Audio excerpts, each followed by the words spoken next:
दोस्तों फिर से स्वागत है आपका नॉलेज बॉक्स की एक और रोमांचक वीडियो में। दोस्तों क्या हमारा ब्रह्मांड सोच सकता है, समझ सकता है?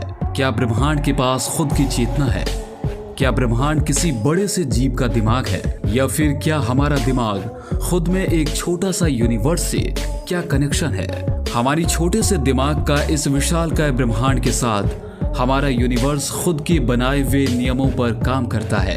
इसमें नई तारों का जन्म होता है, नई प्लेनेट्स बनते हैं, नए जीवन की शुरुआत होती है और एक दिन सब कुछ खत्म हो जाता है।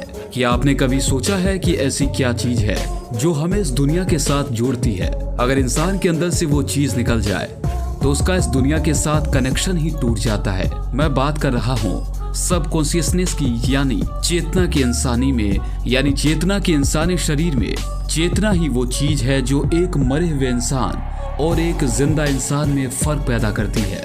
आपको क्या लगता है यह विशालकाय ब्रह्मांड जिसमें जन्म और मृत्यु का प्रोसेस चलता रहता है, नई तारे जन्म लेते हैं और मरते हैं, यह ब्रह्मांड तो सबको जीवन देता है। क्या इस ब्रह्मांड की खुद की कोई चेतना है जो इस ब्रह्मांड को चला रही है? प्राचीन समय से ही लोग इस गुत्थी को समझने की कोशिश करते आए हैं कि हमारी यह दुनिया आखिर काम कैसे करती है, और आज भी हम इस ब्रह्मांड के रहस्यों को समझने में लगे हुए हैं।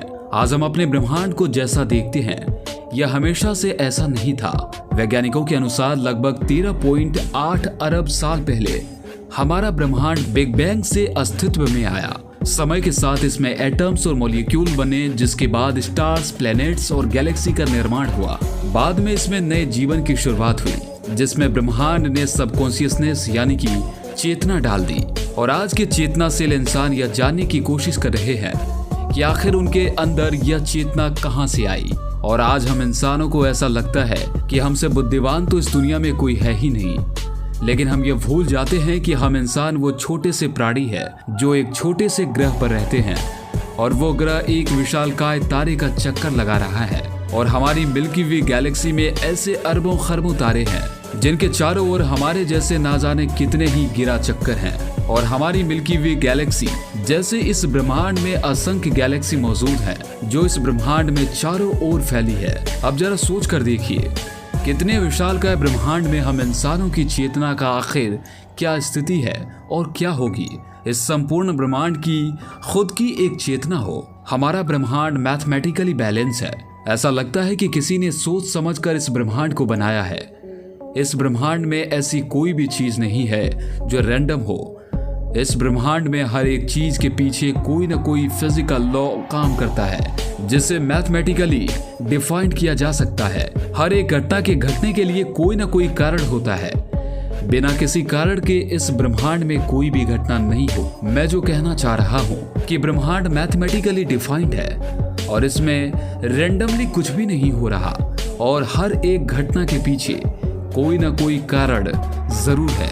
वैज्ञानिकों को यह चीज हमेशा परेशान करती रहती है कि ब्रह्मांड आखिर इतनी परफेक्टली काम कैसे कर रहा है। कोई तो होगा जिसने इसे इतना परफेक्टली डिजाइन किया है, या फिर हमारे ब्रह्मांड अपने आप में एक बहुत बड़ा जीव है जिसमें खुद की चेतना है। हाल ही में वैज्ञानिकों ने इस विशालकाय ब्रह्मांड और इंसानी दिमाग के बीच कुछ समान अदाओं को खोजा है जिनसे कहीं ना कहीं यह साबित होता है कि हमारा ब्रह्मांड खुद में एक जिंदा जीव की तरह है। और हो सकता है कि हमारा ब्रह्मांड एक बड़े से जीव का दिमाग हो जिसके अंदर हम सब रह रहे हैं। हो सकता है कि आपको मेरी यह बातें बेतुकी लग रही हो, लेकिन एक बार के लिए आप वैज्ञानिकों द्वारा दी गई सिमिलरिटीज को देखिए जो इंसानी दिमाग और ब्रह्मांड के साथ हूबहू मेल खाती है। कुछ वैज्ञानिकों ने ऑब्जर्वेबल यूनिवर्स और लिविंग ब्रेन के बीच आश्चर्यजनक समानता खोजी है। आप इन तीनों फुटेज को देखिए, आपको ऐसा लगेगा कि इनमें डीप स्पेस को कैप्चर किया गया है।